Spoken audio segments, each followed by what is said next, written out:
Hey, Georgetown Level 1 group. I'm here with Coach Tony. We are transitioning out of our scissor sweep from the guard. We did 3 or 4 different variations from scissor sweep. The last thing we did was when we pulled them into closed guard from scissor sweeps into closed guard, and we did our flower sweep and we did our cross collar choke.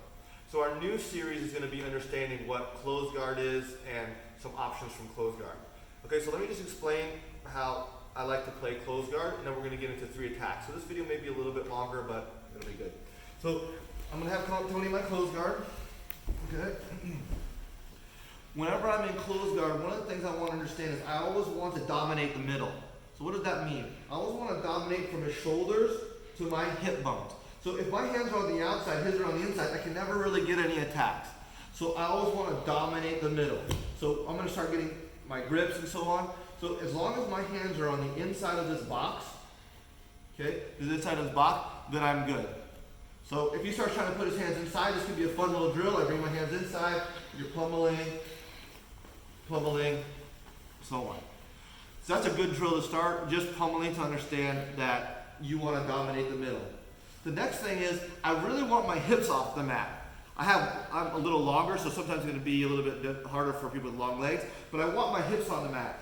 Off the mat. If my hips are on the mat, it's easier for him to stand up and start making escapes. If my hips are off the mat and I'm leaning into his hips, it's just more added weight for him to try and stand. So that's one thing. That's the other thing. When I'm in this non-attack mode, the third thing I want to focus on, so we talked about dominating the middle, hips off the mat. The next thing I want is I always want to make him feel like he's on a rocking boat. If I just let him sit here like this, any skilled person is going to get out. And we're going to teach you how to get out from here. So we'll say the third thing is I always want to be trying to rock my knees forward. So you can add the drill of pummeling inside. And now if I rock forward, see now I have control of him. I can start setting up some attacks. Okay, so dominate the middle, hips off the mat, rocking the person forward. The last thing we're going to talk about is just grips. So we won't get into the whole grip video. You can go here, collar sleeve. We're just going to go right into our cross collar choke. Okay? So let's say the person is doing a good job. He's framing, he's sitting up, and he's postured up. I've already messed up, right? I'm not dominating the middle. I can't rock him forward, and my hips are on the mat. So bring your hands on the inside. If you can't bring your hands on the inside, just lift your hips up and drop them, fit your hand inside. Now you just swim to dominate the middle, and then bring your knees in so he has to put his hands on the mat.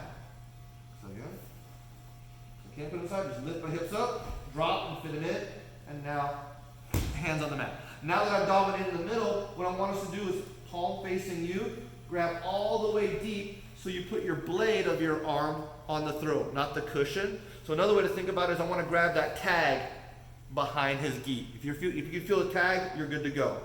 The first one we're going to do is our cross collar choke. I'm going to use my legs to bring myself left to right. So I'm always creating an angle. Okay, so one more time.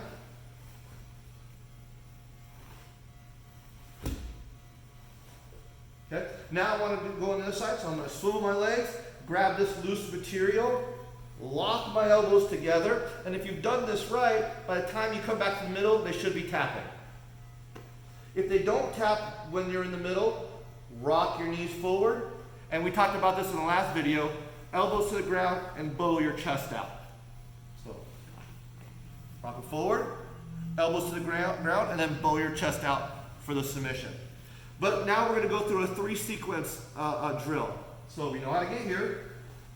I go to the first one, but he defends. So look, I'm going to use my legs to create the angle. So I'm going to kick him, I'm going to come to the other side, and now I'm going to swim my hand underneath my first hand and palm in. You don't need to go so deep here. So I went for the first one, he defended. I swim the other direction, and I go underneath my hand, because I don't want to be here where it's obvious where my hand's going. So I go underneath, and then just get it a nice little grip. Give them the blades, so turn your hand, and then finish the same way.